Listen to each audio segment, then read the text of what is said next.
Hey, what's going on, people? Guns Roar from NextGenTactics. We're doing a little team deathmatch on Villa. Welcome to my villa. Yes. Actually, I don't mind this map so much. I thought I was gonna love the maps by Treyarch and Black Ops a lot more than I actually do.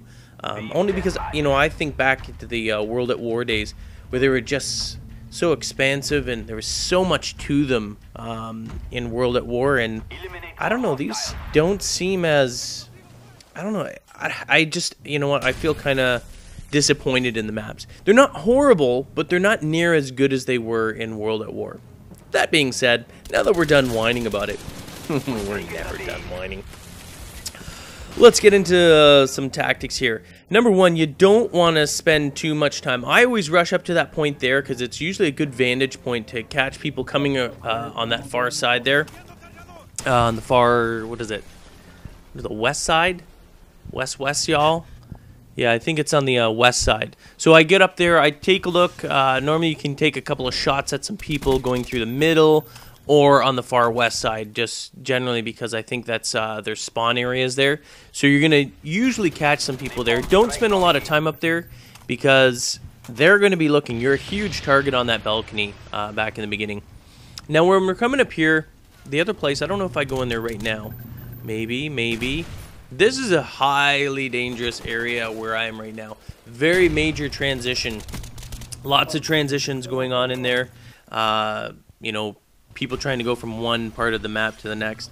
Now, the area that I'm up in here right now, this is not an area you want to stay in. This is a well-known perch for snipers and everything like that. If you're going to stay up there, which I didn't, you're going to want at least, I mean, don't be a dumbass. Put a claymore there, whether you like them or not.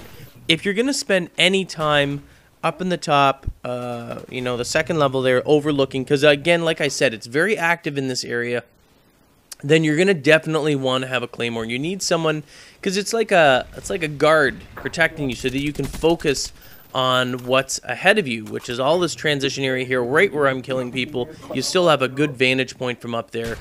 And generally, people running on the ground, unless they're looking and unless you're moving around, they're not going to see you, and you're going to be able to usually get 1 to 2 easy kills there. But again, use the claymore. Don't be a dumbass.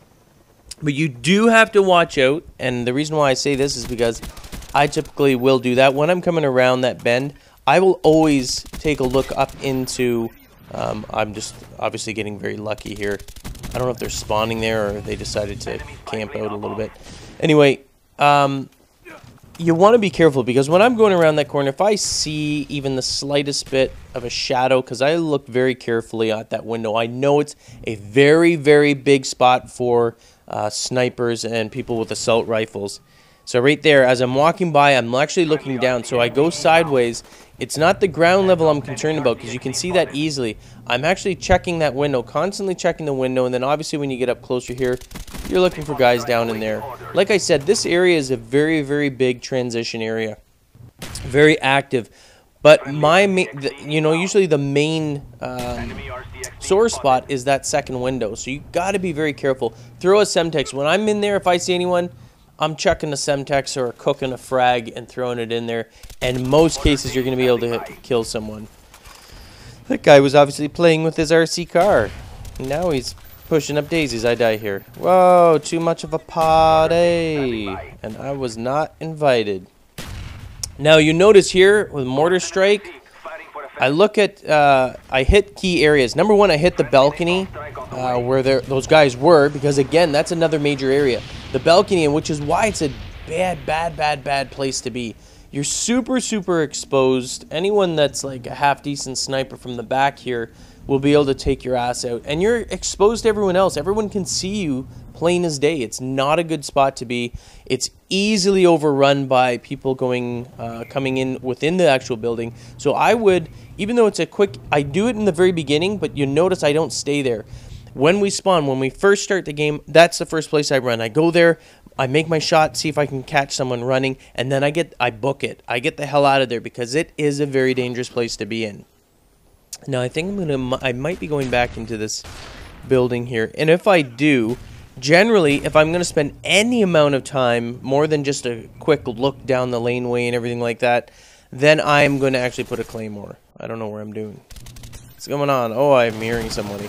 Shoot, shoot, shoot. Oh, sweet.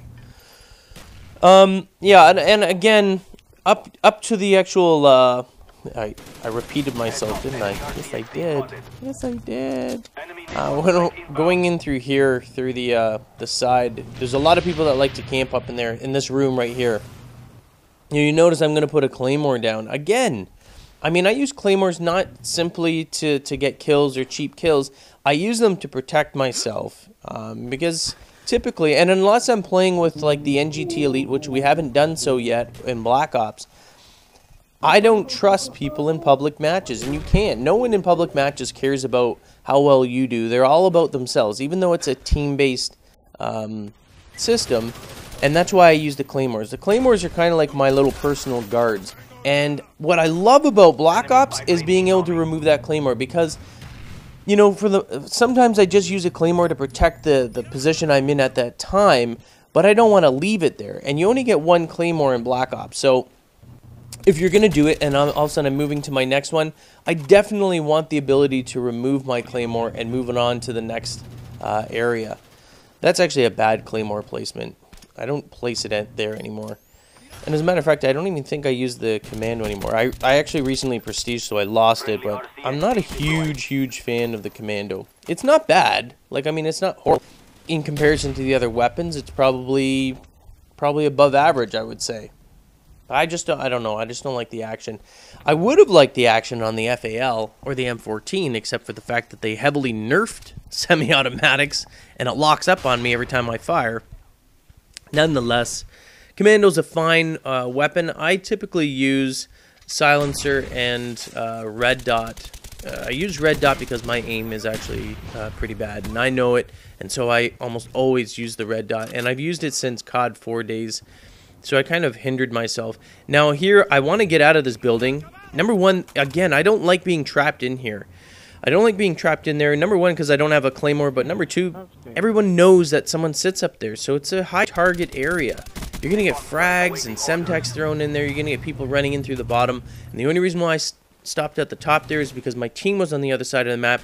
So I assumed I was heavily in enemy territory there. Which I got lucky and it was only one individual, but... Yes. Where are we going here? So again, when you're coming up to this location, I don't know what that guy was doing, calling in somebody. When you're coming across here, before you just go running out, I said it once and I'll say it again. Check that window. That window is going to get you killed a lot. You've got to make sure you've got your eye, you know, quickly on there.